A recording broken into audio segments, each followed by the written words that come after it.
apa yang terjadi kalau filsafat dipertemukan dengan agama. Beberapa waktu yang lalu banyak kan ada yang ngomong, ada kehebohan tentang apakah filsafat itu cocok dengan agama atau enggak, atau justru jangan-jangan malah merusak agama dan lain-lain.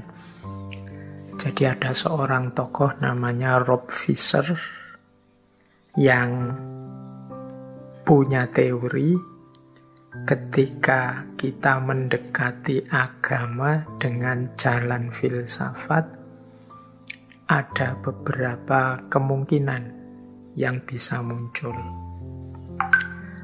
Kemungkinan pertama adalah filsafat akan menjelaskan ajaran agama. Ini nanti kalau dalam bentuk kajian namanya ilmu kalam atau ilmu tauhid. Jadi di tipe yang pertama ini filsafat menguraikan, ini loh yang diinginkan oleh agama, ini loh maksudnya ajaran ini loh yang kita imani, ini maksudnya ini. Ini namanya filsafat menjelaskan agama. Kalau dalam kajian sejarah filsafat dikenal istilah filsafat yang mengabdi kepada agama. Nah, di gaya yang pertama ini filsafat membantu kita untuk semakin beriman, karena kita sekarang punya penjelasan-penjelasan yang rasional terhadap agama.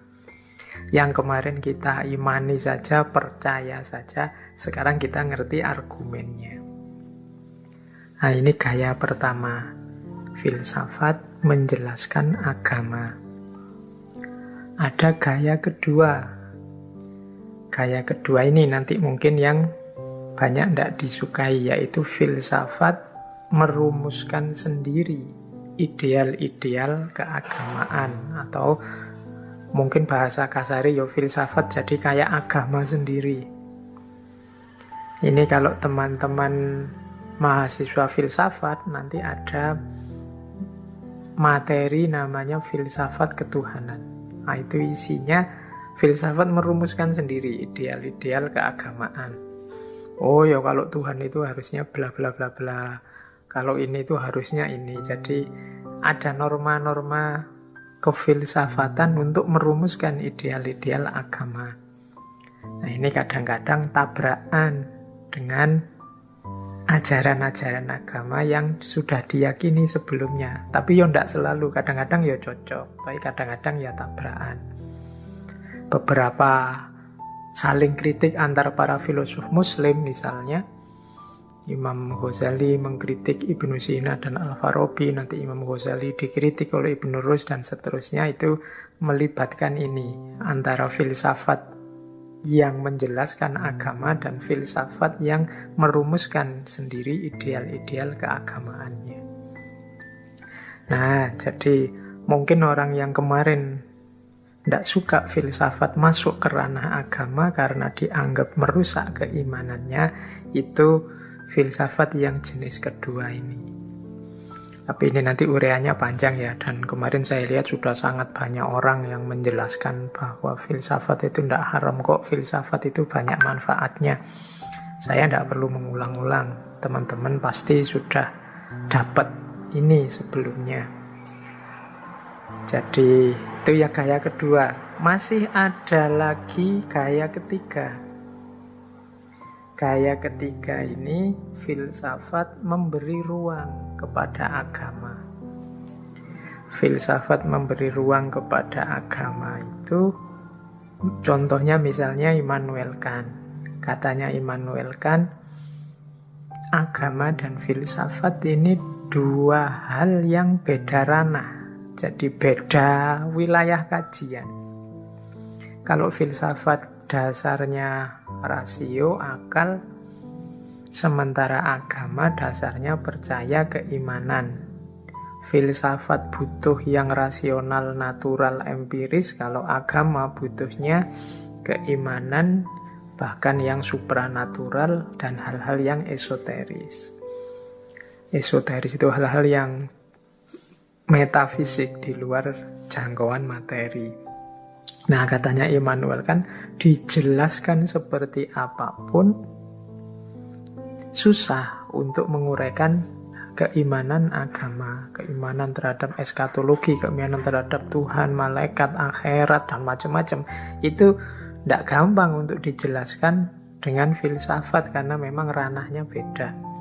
Maka beri sedikit ruang dalam dirimu untuk agama dan juga beri sedikit ruang dalam dirimu untuk filsafat. Biarkan jalan sendiri-sendiri dengan fungsinya sendiri, dengan manfaatnya sendiri. Nah, ini pandangan ketiga. Jadi filsafat, agama ya agama. Tidak saling ganggu. Masing-masing ada positifnya untuk kehidupan kita. Ini pandangan ketiga. Jadi perannya beda. Nah, itu pandangan yang ketiga. Kemudian masih ada pandangan yang mungkin ini yang akan kita jalankan bulan ini, yaitu filsafat menganalisis agama. Jadi ini di gaya yang keempat ini filsafat keluar dari keluar itu kalau dalam bidang dunia di kampus namanya jadi outsider, melihat agama dari luar. Terus dia menganalisis, kalau orang beragama itu perilakunya begini, kalau orang beragama itu mentalnya begini, cirinya orang beragama itu begini. Sementara yang tidak beragama seperti ini. Beragama yang gaya ini itu dia polanya begini, tapi beragama yang gaya itu polanya begitu. Itu namanya filsafat yang menganalisis agama. Dia melihat agama dari luar. Jadi memeta-metakan, meneliti, mengkaji, kemudian mengkategori, mengklasifikasi, menganalisis. Nah, itu gaya keempat. Di ngaji kita filsafat ini sebenarnya kadang-kadang beberapa gaya juga kita jalankan. Kadang kita juga gayanya kayak filsafat menjelaskan agama. Ajaran-ajaran agama yang selama ini hanya kita percayai, sekarang kita jelaskan secara rasional, secara masuk akal. Kadang-kadang juga mungkin saya modelnya, ini kalau ini pakai akal, ini filsafat. Kalau agama beda lagi, yaitu gaya ketiga.